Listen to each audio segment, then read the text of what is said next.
എൻ്റെ പേര് റാണി സോജൻ. ഞാൻ തൃക്കൃത്താനം ഫൊറോന ഇടവകയിൽ നിന്ന് ചങ്ങനാശ്ശേരിയിൽ നിന്ന് വരുന്നു. എനിക്ക് കഴിഞ്ഞ 2017 ഞാൻ ഉടമ്പടി എടുത്തത്. എനിക്കൊരു ഭവനമില്ലായിരുന്നു. ഞങ്ങളുടെ വീട് എങ്ങനെയാണെന്ന് പറയാൻ പറ്റത്തില്ല, അതുപോലത്തെ ഒരവസ്ഥയിലായിരുന്നു. പട്ടികയൊക്കെ ഈർക്കിൽ പോലെ ആ ഒരവസ്ഥയിലായിരുന്നു. ഞാനിവിടെ ഉടമ്പടി എടുക്കാൻ വരുമ്പോൾ അച്ഛനുമായി കണ്ടതിന് ശേഷമാണ് ഉടമ്പടി എടുത്തത്. ഞാനപ്പോൾ അച്ഛനോട് പറഞ്ഞു എനിക്ക് ഭവനമില്ല. അപ്പോൾ അച്ഛൻ ചോദിച്ചു പുതിയ വീട് വെക്കാനാണോ അതോ പഴയ വീട് നിർത്തിയിട്ട് പുതിയ വീട് പണിയാനാണോ? ഞാൻ പറഞ്ഞു വെച്ചാൽ പഴയ വീട് നിർത്തിയിട്ട് പണിയാനാണ്. അച്ഛൻ എന്നോട് പറഞ്ഞു പോയി ഉടമ്പടി എടുത്ത് പ്രാർത്ഥിക്കുക. പിറ്റേ ദിവസം തന്നെ ഞങ്ങളുടെ വീട് പൊളിച്ചു.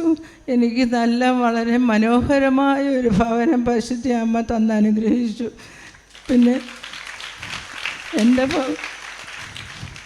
പിന്നെ എൻ്റെ ഭർത്താവിന് വൻകുടലിലൊരു പോളിപ്പുണ്ടായിരുന്നു. അത് ക്യാൻസർ ആണെന്നാണ് ഡോക്ടർ പറഞ്ഞത്.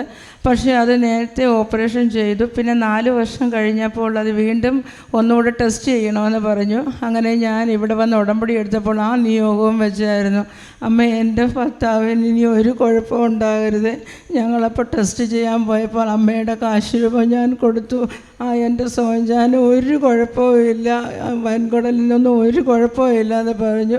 ഡോക്ടർ പറഞ്ഞു ഇനി ഒരു മരുന്നും കഴിക്കണ്ട, പൂർണ്ണമായും സൗഖ്യപ്പെട്ടു. പിന്നെ എൻ്റെ മകൾ BSc നഴ്സിംഗ് പഠിച്ചു. അവൾക്ക് ഞാനിവിടെ ഹോസ്പിറ്റലിൽ ഒരു BLK എന്ന് പറഞ്ഞൊരു ഹോസ്പിറ്റലാണ് ഇവിടെ ഉടമ്പടിയിൽ വെച്ചത്. ആ ഹോസ്പിറ്റലിൽ തന്നെ എൻ്റെ മകൾക്ക് ജോലി കിട്ടി.